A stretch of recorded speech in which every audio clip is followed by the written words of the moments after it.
Vous êtes de plus en plus nombreux à nous suivre et à participer à l'évolution de la chaîne Afrique N24, et sincèrement nous tenions à vous en remercier. Nous lisons tous vos commentaires qui enrichissent le débat et vraiment nous vous demandons de nous soutenir, en aimant les vidéos pour une large diffusion, et pour continuer à avoir une ligne éditoriale indépendante, et vous proposer de nouvelles émissions toujours de plus en plus enrichissantes. Ne restons pas passifs, soyons actifs. Merci et à bientôt. Mon commandant, Olivier Armand, je vous salue des deux mains, je vous salue et prie que vous ayez une longue vie afin de voir le dénouement qui va s'opérer au Togo. D'autant plus que vous êtes dans les mêmes situations qu'un certain docteur Agbem Kodjo, un certain Monseigneur Fanoko Kodjo et beaucoup d'autres Togolais qui regardent leur pays de loin et qui enterrent leurs proches aussi de loin. Il y a comme si la malédiction togolaise ne s'arrêtait jamais. Le père avait mis beaucoup en exil, le fils en a mis beaucoup, et peut-être on est en train de préparer les arrières ou les petits-fils pour que d'autres Togolais restent hors de leur pays. Mon commandant, je ne veux pas parler de la méchanceté des Nyasingbe et de leur plouc. Je ne veux pas non plus parler de la dictature togolaise. Laissant les historiens faire le travail. Je veux parler ou je veux échanger avec vous sur un point qui me tient à cœur, le rôle d'un militaire dans une république. Je vous ai entendu longuement parler de la nouvelle trouvaille de Fort Nyasingbe qui consiste cette fois-ci à quitter les quinquennats pour les septennats. C'est vrai, la rumeur, elle était dans la cité. Et bientôt, elle peut devenir une clameur. D'autant plus qu'en face, il n'y a personne, il n'y a rien. L'opposition est ternie, l'opposition est molestée, l'opposition s'est compromise, l'opposition est devenue une flaque d'eau qui coule sous nos pieds. Fort le sait, les Togolais le savent et le monde entier aussi le sait. Quand j'ai dit ça, mon commandant, quelque chose me titille à l'esprit. J'aurais bien voulu aujourd'hui être un militaire, mais j'ai choisi un faux métier. Ce qui m'amène à m'énerver tout le temps et à n'avoir pas le courage d'aller au bout de ma logique. De moi, l'histoire retiendra la grande gueule. Je reprends. De moi, l'histoire retiendra seulement ma grande gueule. Comme pour te dire que je n'ai ni arme et que j'ai seulement mes idées à laisser aux Togolais. Mon commandant, j'ai beaucoup lu sur les grands stratèges. J'ai beaucoup lu sur les livres de guerre. J'ai beaucoup lu sur les services secrets, les services spéciaux. J'ai beaucoup lu sur la guerre d'Algérie. J'ai beaucoup lu sur le FLN, le Front de libération des Algériens. Et pour terminer, j'ai beaucoup lu sur l'Europe antique. Il y a comme si au Togo, nous ne voulons pas imiter ce que les autres font ailleurs. Pourquoi? je ne saurais vous le dire. D'autant plus que je n'ai jamais pratiqué le métier des armes. Mais on m'a toujours dit, et j'ai toujours lu, qu'un bon soldat aussi peut désarmer quelqu'un qui est armé et utiliser son arme pour une fin ou une cause juste. Alors j'ai voulu vous poser cette question. Qu'est-ce qui ne va pas pour qu'au Togo, au sein d'une armée de 12 000 personnes, de 14 000 personnes, à tout casser, il n'y ait pas des gens qui peuvent se dire que la République est bloquée et qu'il faille faire quelque chose. Mon commandant, il y a 1000 ans, être dictateur était bien vu par les sociétés.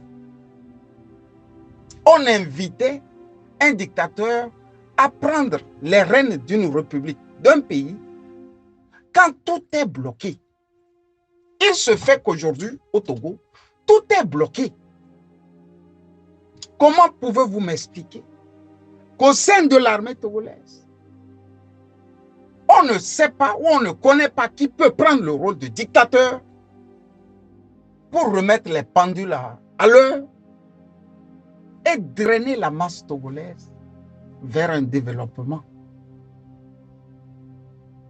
Dans la Rome antique, quand le peuple apprenait que le sénateur ou les sénateurs devraient élire ou nommer, un dictateur, c'était la joie dans toutes les maisons.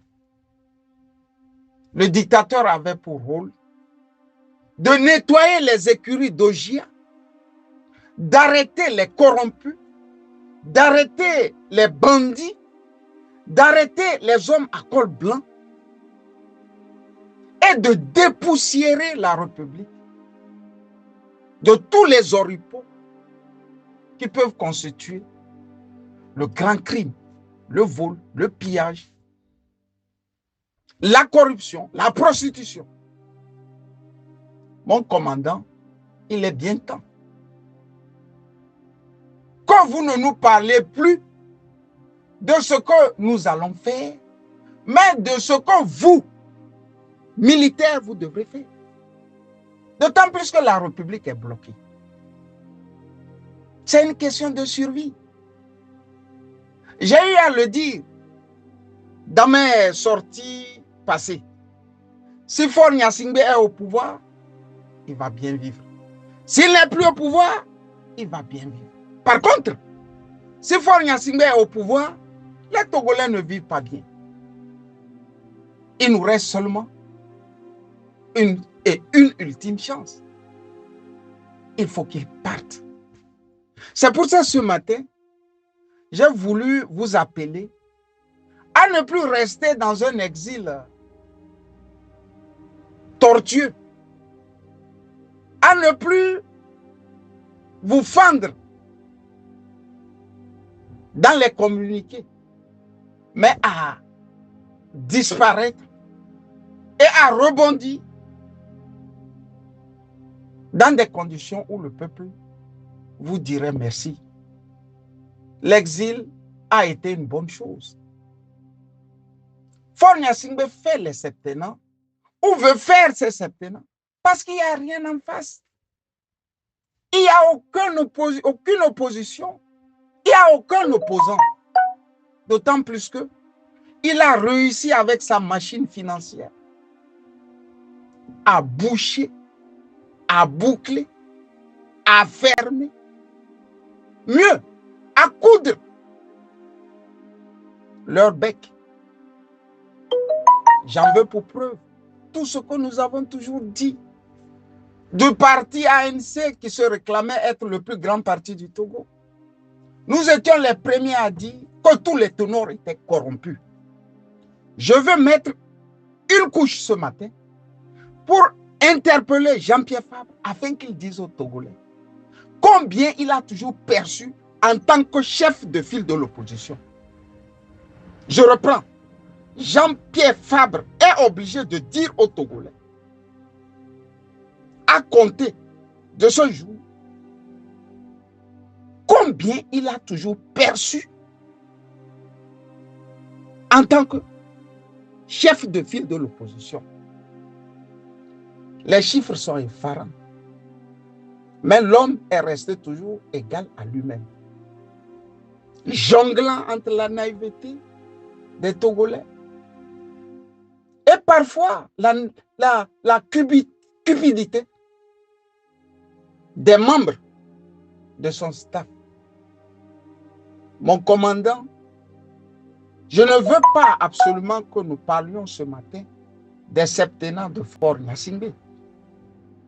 D'autant plus que ce n'est plus l'homme politique qui va libérer le Togo. L'homme politique ne pourra plus libérer le Togo, le nettoyer et le remettre sur les rails. C'est seulement un militaire aguerri, patriote, nationaliste, qui nous guérira de notre mal. Militaire de votre État, je ne vous invite pas à aller vous faire trancher la tête. Je vous invite à créer un comité de réflexion qui puisse aider les autres frères d'armes à avoir confiance en eux afin de faire quelque chose pour ce peuple. Ce n'est pas parce que Fort Gnassingbé est Kabien et que les Kabiens ont dirigé pendant près de 60 ans qu'un Kabien patriote n'a plus le droit de prendre le pouvoir au Togo. Tous les Togolais ont le droit de remplacer les Gnassingbé. Je reprends. Tous les Togolais de n'importe quelle ethnie ont le droit de remplacer les Gnassingbé. Si c'est un homme de Pia qui doit remplacer les Gnassingbé pour que vivent 8 millions d'âmes, alhamdoulilah, la République acclamera. La République acclamera. On ne peut pas être civil comme moi, crier à Hu et à Dia que ça ne va pas, et que le militaire aussi se lève, crie à Hu et à Dia comme un civil. Alors, pourquoi avez-vous choisi ce beau métier qui demande beaucoup de patience et surtout beaucoup de responsabilité? Il est temps de galvaniser les uns et les autres. Il est temps de créer une atmosphère de confiance au sein des forces armées togolaises. Et il est temps d'arrêter Fort Gnassingbé. Il faut l'arrêter. Si lui ne part pas, le Togo n'avancera pas. Par contre, si lui part, c'est 8 millions d'âmes qui avanceront, qui trouveront le chemin d'une vie prospère.